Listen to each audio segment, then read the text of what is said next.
selamat pagi pemirsa. 8 dekade sejak proklamasi kemerdekaan 17 Agustus 1445, Indonesia telah melalui perjalanan panjang yang penuh dinamika. Sebuah tonggak penting dalam sejarah bangsa dan sekaligus momen untuk menegaskan tekad menjadi negara maju yang berdaulat dan menyejahterakan seluruh rakyatnya. Inilah editorial Media Indonesia edisi Jumat 15 Agustus 2025 dalam rangkaian live event sidang tahunan MPR, DPR, dan DPD RI tahun 2025 dengan tema Berdaulat untuk Maju. Bersama saya Jose Nicole. Anda juga bisa berpartisipasi dan berinteraksi melalui telepon interaktif di nomor 021 583 99 100, dan pagi ini telah bersama saya anggota Dewan Redaksi Media Group, Gaudensio Suhardi. Selamat pagi, Bang Gaudens. Selamat pagi, Jose. Di rumah udah pasang bendera, Bang? Oh, pasti. Udah pasti ya. Bang Gaudens, kita mulai dari sesuatu yang luhur. Bagaimana sepatutnya kita mendefinisikan kemerdekaan? Ya, kemerdekaan itu kata Bung Karno itu jembatan emas ya. Tapi yang paling penting kan bukan membangun jembatan emasnya. Tetapi setelah kita berada di sebelah jembatan emas itu, sudah sejatinya kita menuaikan atau melunasi janji-janji kemerdekaan. Itu apa janjinya? Ya, masyarakat adil dan makmur. Sepanjang masyarakatnya sudah merasakan adil, merasakan makmur, berarti kita sudah menuaikan seluruh janji-janji kemerdekaan itu. Jadi yang paling penting itu masyarakat adil makmurnya. Jadi setiap kali kita merayakan kemerdekaan itu, kita dikembalikan kepada hakikat dari kemerdekaan itu sendiri. Kemerdekaan itu untuk masyarakat adil dan makmur. Lalu bagaimana 80 tahun kemudian, Bang Gaudens? Apakah kita sudah menghidupi kemerdekaan itu secara holistik? Merdeka dari kemiskinan, berdaulat dari bentuk intervensi asing dalam bentuk yang berbeda dari bagaimana zaman kolonialisme hingga saat ini, Bang? Ya, sebagai negara tentu kita katakan kita sudah menjadi negara yang merdeka.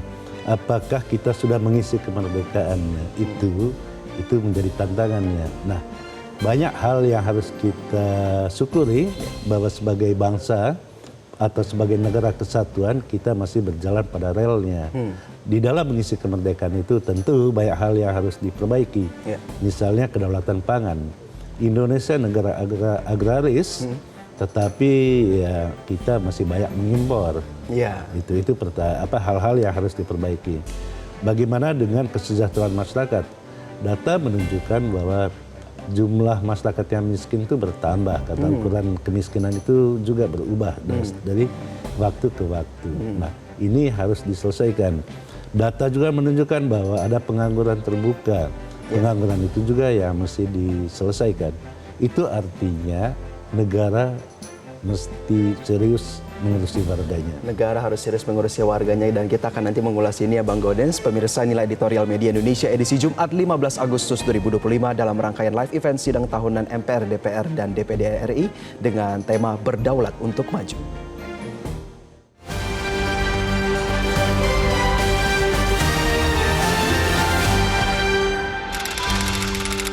Berdaulat untuk Maju.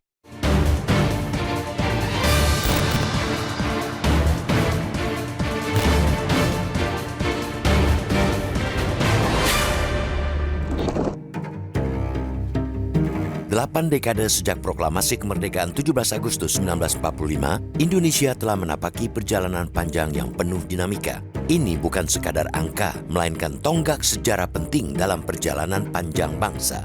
80 tahun lalu, proklamasi kemerdekaan dibacakan sebagai simbol lepasnya bangsa ini dari belenggu kolonialisme. Namun kemerdekaan sejati tidak berhenti pada lepasnya kendali asing, melainkan pada kemampuan bangsa ini untuk berdiri tegak sebagai negara maju yang berdaulat dan mampu menyejahterakan seluruh rakyatnya.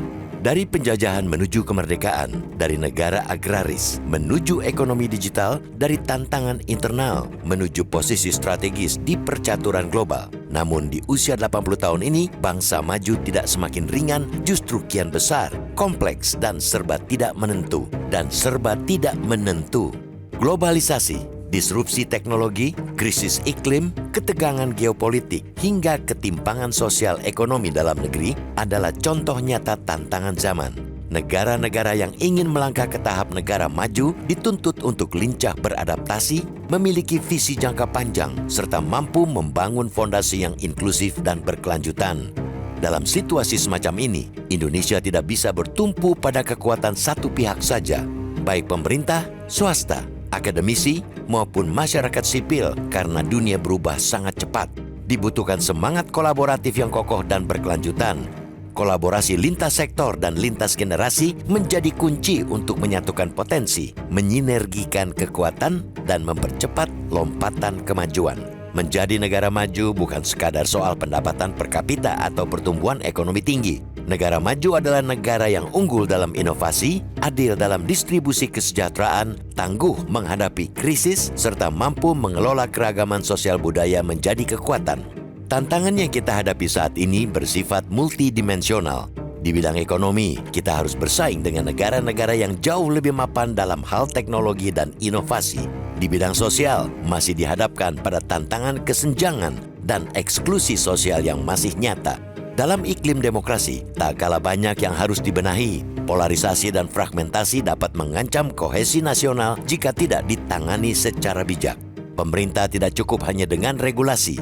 Dunia usaha tidak cukup hanya mengejar keuntungan. Masyarakat sipil dan akademisi juga tak bisa hanya berdiri di pinggir. Berbagi peran seluruh elemen bangsa adalah keniscayaan. Tidak ada satu pihak yang bisa menyelesaikan semua ini sendirian. Hanya dengan semangat gotong royong, bangsa ini mampu berdiri di atas kakinya sendiri, baik dalam ketahanan pangan, energi, teknologi, dan kebijakan politik luar negeri. Tanpa kolaborasi yang kokoh dan berkelanjutan, upaya menuju Indonesia emas di usia kemerdekaan 100 tahun hanya akan menjadi omon-omon.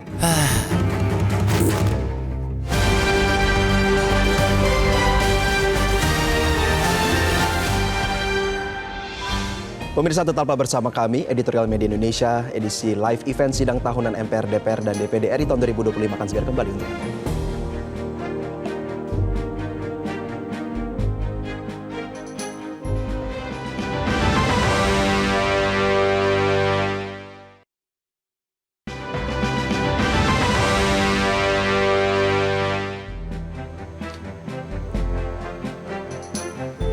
Terima kasih Anda masih bersama kami di Editorial Media Indonesia. Pemirsa, kami tersambung melalui sambungan telepon dari Ibu Ong Maihwa dari Pejaten, Jakarta Selatan. Selamat pagi, Bu. Dosen Niko. Selamat pagi, Mas Dosen Niko, Mas Golden. Pagi. Assalamualaikum warahmatullahi wabarakatuh.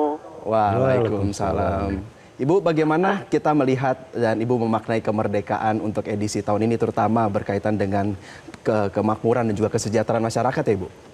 Iya. Dengan saya ucapkan selamat Dirgahayu Republik Indonesia yang ke-80. Semoga rakyat Indonesia makmur sejahtera. Jadi kemajuan zaman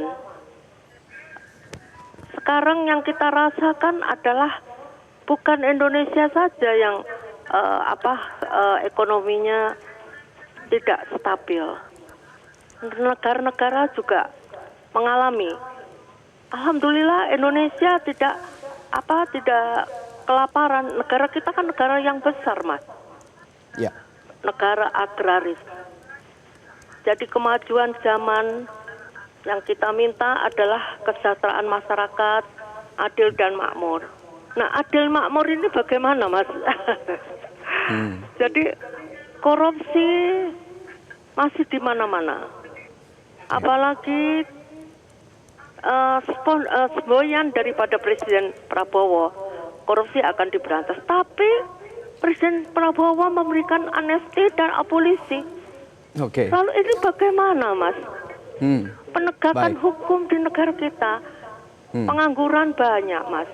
Ya, Baik. semoga dengan majunya negara Republik Indonesia lebih maju, rakyat makmur. Ya. Jadi sejahtera, Mas. Jadi tidak seperti sekarang yang kita alami. Gitu aja. Semoga Indonesia jaya dan makmur, rakyatnya sejahtera. Assalamualaikum warahmatullahi wabarakatuh. Waalaikumsalam warahmatullahi wabarakatuh. Terima kasih Bu Ong Maihwa atas tanggapan Anda. Bang Goden, sedikit kita melihat dari Bu Ong Maihwa ya, bagaimana membangun bangsa ini itu juga harus secara berkala mengevaluasi diri, terutama berkaitan dengan penegakan hukum dan juga berkaitan dengan pertumbuhan ekonomi. Sudahkah kita melihat kepekaan itu dimiliki oleh para pimpinan negara kita?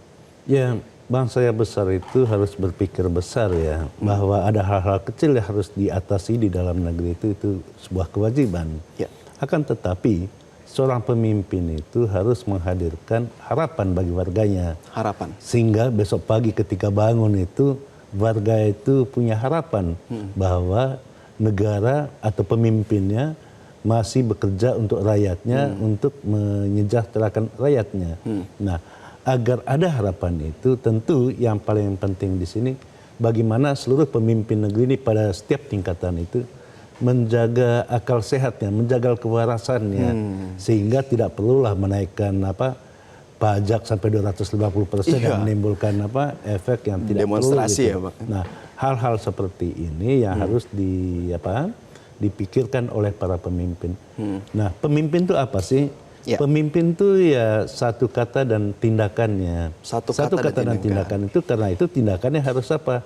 Harus cerdas, harus bijaksana, dan yang paling penting itu memberikan harapan kepada masyarakat. Tapi Bang, kita melihat bagaimana ada anggapan bahwa faktor eksternal itu mengancam, baik itu ketidakpastian ekonomi global, baik itu perang dari Timur Tengah yang memiliki dampak baik langsung maupun tidak langsung kepada kita.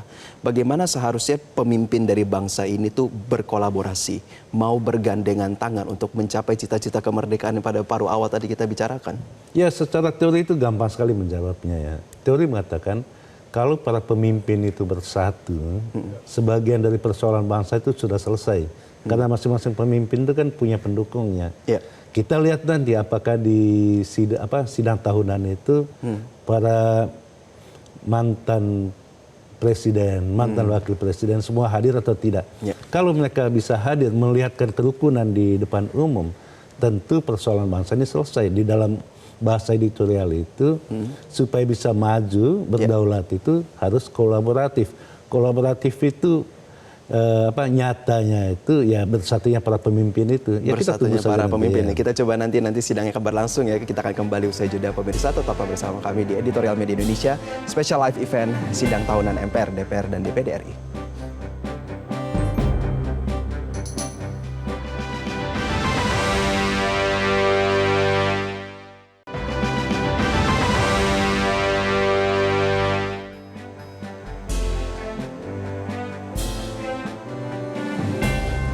Kita berada pada bagian akhir dari diskusi kita hari ini, Bang Gaudens. Kita melihat ya, saya jadi teringat dengan pepatah Bung Karno yang mengatakan perjuanganku lebih mudah karena mengusir penjajah, tetapi perjuanganmu akan lebih sulit karena melawan bangsamu sendiri. Kita tadi bicara soal bagaimana elit politik ini nih memiliki kepekaan terhadap isu yang saat ini berkembang untuk kepentingan yang lebih besar. Apakah itu sudah terlihat di 80 tahun negara kita merdeka? Ya, kita harus jujur mengakui bahwa pemerintahan Presiden Prabowo itu memberikan harapan ya. Harapan yang diberikan itu adalah Prabowo merangkul semua kekuatan itu untuk bergotong royong memajukan Indonesia. Karena itu jangan heran kalau kabinetnya agak gemuk gitu ya. Dan dukungan di parlemen itu kuat. Ya. Nah, ini modal politik Prabowo untuk bisa membawa bangsa ini jauh lebih maju lagi. Tinggal kembali lagi pada level bawahnya. Kalau secara nasional mungkin kita punya harapan, tetapi pada level daerah ini pertanyaan yang sangat besar. Apakah para pemimpin hasil pilkada kemarin itu mampu menghadirkan masyarakat adil dan makmur atau tidak? Kasus Pati menjadi pelajaran buat kita, jangan sampai kasus Pati itu menjadi inspirasi untuk daerah lain untuk melakukan perlawanan juga. Karena itu para pemimpin harus membuat keputusan atau mengambil kebijakan yang pro rakyat gitu. Pro rakyat ya. Tapi juga tidak lupa aspek kolaborasi lintas sektor ya Pak ya, yang tidak mengecilkan yang besar tetapi juga membesarkan yang kecil, begitu ya Pak? Ya, kolaborasi itu keniscayaan dan kita saat ini sedang berkolaborasi untuk memajukan Indonesia. Memajukan Indonesia paling penting itu yaitu tadi yang saya katakan bahwa tetap ada harapan bagi setiap warga negara di Indonesia bahwa kita jauh lebih baik di hari esok. Ya. Bang Gaudens, kita berikhtiar bahwa Indonesia Emas 2045 itu bisa kita capai. Apa yang masih bisa dilakukan atau yang harus dilakukan di 80 tahun usia kita ini?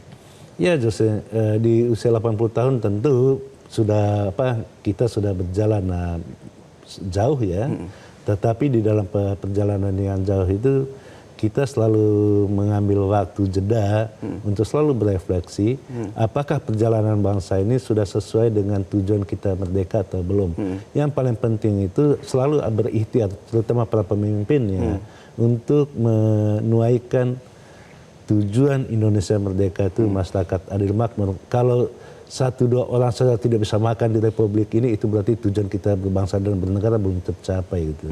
Dan kita selalu juga sebagai masyarakat tidak boleh berhenti berpartisipasi membangun bangsa ini ya Pak. Ya sebagai masyarakat ya kata klisenya itu jangan selalu bertanya apa yang negara berikan kepada Anda, tetapi apa yang Anda berikan kepada negara.